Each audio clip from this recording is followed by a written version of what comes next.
Welcome back to my channel, guys. In today's video, I'm going to be reviewing the Faber-Castell Albrecht Durer watercolor markers. If I'm pronouncing that wrong, I'm sorry, I'm trying.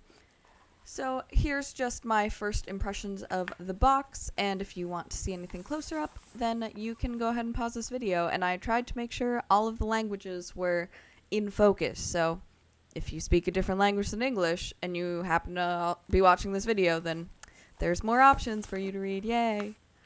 One thing I really like about Faber-Castell is all of their colors. So this pack comes with 109, 121, 110, 264, and 199.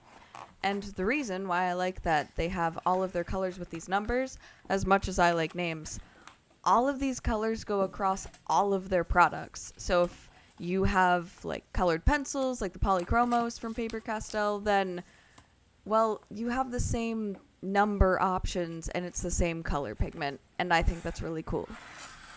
So I just find that very helpful in my own work to make sure that colors stay the same and consistent, because I normally do a lot of mixed media stuff, so that's what I really like about it. Anyway, more about these markers and going into the swatching. So this first one that I am swatching, I believe, is... yes, the dark chrome yellow. It's 109, and the 3 stars mean that it has the highest light fastness, or maximum light fastness, as the packaging says. My first impressions in using this, the bullet nib side feels just like a bullet nib. I would say it's similar. I want to say it's similar to Sharpie, but it's like thinner at the base than a Sharpie, so it changes that feeling a little bit, but it works like a bullet nib, pretty standard. Sort of like a thick liner. Like if you have a liner that is a thicker bullet nib, it's very similar to that. And the brush side works very much like a brush. It feels similar to the nib of a Copic, not gonna lie. It's not quite as flexible, but whenever I was first putting the marker down, it sort of reminded me of like... almost, I don't want to say like Crayola, but it sort of has that consistency because it's a water-based marker. But believe me, it's 12,000 times better than Crayola. Not that Crayola is bad, it doesn't work like these. That's all. That's all I'm trying to say. Okay, let's move on. I swatched the rest of the colors before moving on to some blending tests, because they're water-based markers, and they say they're watercolor markers, so they should blend. The little booklet that comes in the set also gives some different techniques about how to blend them, like using water, just layering them in general with different colors. That's what I'm doing here with the yellow and the red. Whenever you do layer colors, the other color gets on the nib, so you have to clean the nib off between each use, but you can also use that in the way that like chameleon markers work, where you blend the nibs together and then you can get like a nice gradient effect. So I think that's really nice. The next technique I wanted to do was putting 2 colors down and then blending them into each other. So I did this with the blue and the red to see if I could get a purple. I could. The paper I was working with was not the best though, so it sort of looks a little grainy, because even though this watercolor paper, it pills, but I'm using it for swatching because I need to use this paper up. So if the quality of the blending doesn't look the best, do not blame these markers, blame the paper. Next, I just wanted to blend out one of the colors into just as white, so I did that with the green, and these had been dried, or quote, dried for a while, like they're dry to the touch when I was working with them, so they were pretty easy to reactivate, which is very nice. Next, I wanted to try using a marker, just putting water on the paper first, then the marker over that, and it does have this sort of neat effect. I think with better quality paper, it would look even better. So I just want to put that out there. Next, I just wanted to blend the black with the color, so I picked blue. And it worked really well. I was very impressed, especially with this black, because I tend to find that blending blacks into other colors doesn't work terribly well normally. But with these colors, it worked very, very well. So that was really nice. Next, I just wanted to try layering up the yellow over the green that I had made a gradient with, and it worked really well. And the green didn't really like bleed. So they were easy to reactivate, but they also don't like blend with other colors once they've been dried a bit. So that was really nice. And yes, I cleaned off that yellow marker with all that green on it. So let's just scoot on over to working on a final piece. All right, to get started, I've just taped down my piece of watercolor paper. I'm using the markers, all 5 of them in one piece. My little water cup with my brush puck in it, which honestly I highly recommend the brush puck. It's saved me so many brushes and it cleans them better. I'm also using the Princeton Aqua Elite round brush in size 6. I'll leave all product links down below as always. And for this piece, mostly I wanted to try to do like a landscape to see how well the colors blend together. And again, I am trying to use up this really awful watercolor paper that I have. So it might look a little pilly because the paper pills up. But I need to use it up, and these are supposed to be practice pieces, and I want to save my nice paper for, nice pieces. So I'm just putting that out there. If the paper quality doesn't look the best, it's because it's not. But I really am still getting used to these markers since they are watercolor markers. They are a very new concept to me. I mean, it's basically like a marker and like watercolor together. I'm still very, very new to watercolor, so that is, learning curve for me to figure out. And yeah, I just wanted to try something relatively easy like a sky and figuring out how these markers work with water and just all of the things. A few things that Faber-Castell has to say about these markers are that they are highly pigmented water-based ink. They're a marker with 2 nibs, smooth and flexible brush nib for artistic work, bullet nib for detailed drawings. It does not bleed through paper, excellent water solubility on watercolor papers, and high light fastness. The high light fastness is a big deal to me because Faber-Castell, I think, is, I want to say the only brand, or it's one of the only brands that has like an alcohol ink-based marker that is light fast. Is it alcohol? Maybe it's indie ink. Their Pitt Artist pens are light fast, and that means a lot to me because I want my work to last for a long time, and I don't want the colors to fade. They offer one of the only products that has an ink like that doesn't fade, that blends well together. So having watercolor markers that also are highly light fast, I think that's very helpful.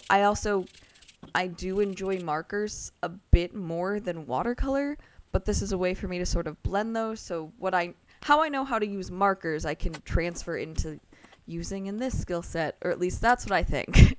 And you can see this paper is starting to hate everything that I'm doing to it. Like, the blending isn't very even. Parts of it are pilling up. There's this weird little blotch thing that happened over on the right side, so I made it into water because I'm trying to make this work. And yeah, this piece wasn't going super well, so I also made another piece. The second one turns out better. This one there were a lot of issues, and I don't think it showed the markers it didn't do them justice. So that's why I want to do another one. Now here's one of my favorite parts, is peeling off the tape. So here's a quick little montage of just some peel porn, because it's just so satisfying. So satisfying.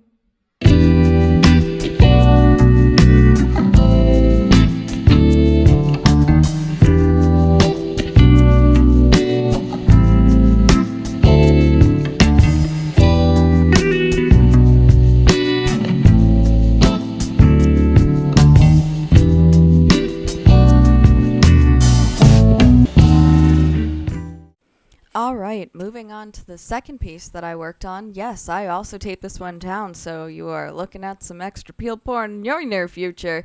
If you want to just skip ahead to that part of the video, I understand, I get it.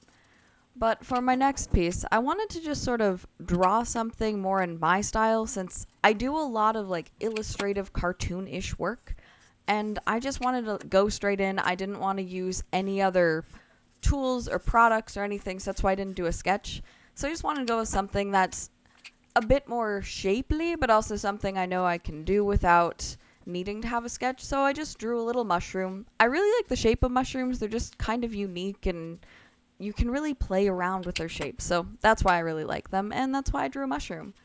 So I wanted to make sure I used all the colors in this, so this might not be an accurate representation of a mushroom, but I don't care. I'm not a realism kind of artist, so yeah, I just, did some normal green grass. It has a little red top of mushroom because I'm inspired by Mario. Yep, it's definitely where that inspiration came from. And the body of it's yellow because I want to do like a blue and black kind of a sky. And when trying out new watercolor products, I really like to do anything that has to deal with galaxy.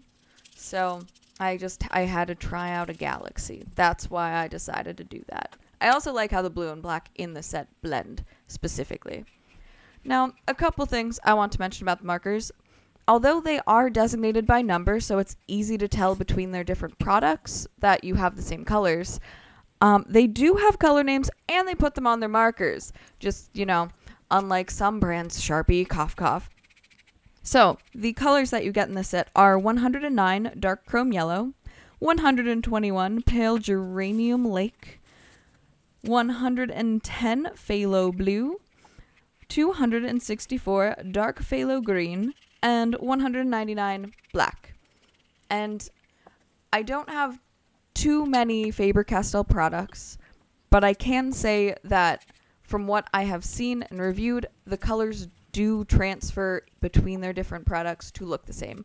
Now, because these are watercolor markers, obviously you can lighten them, and so that's going to change sort of how the pigments show up, but, that's just how watercolor works. So overall, I really enjoyed this product. I'm still learning how to use it, but I can say it is a nice quality product.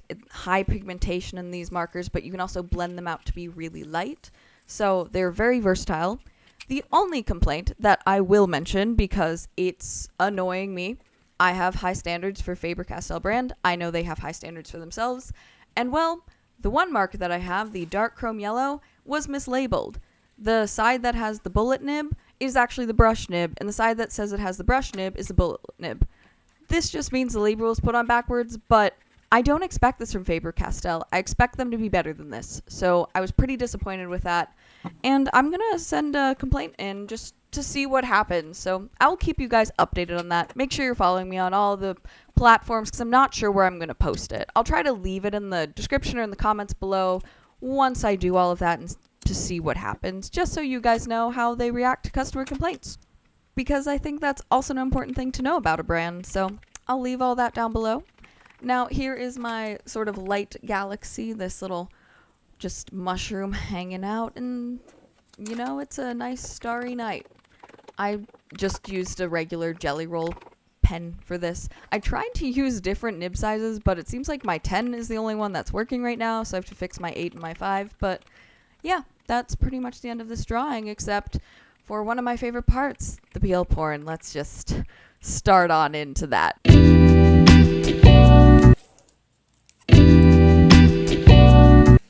Oh, come on.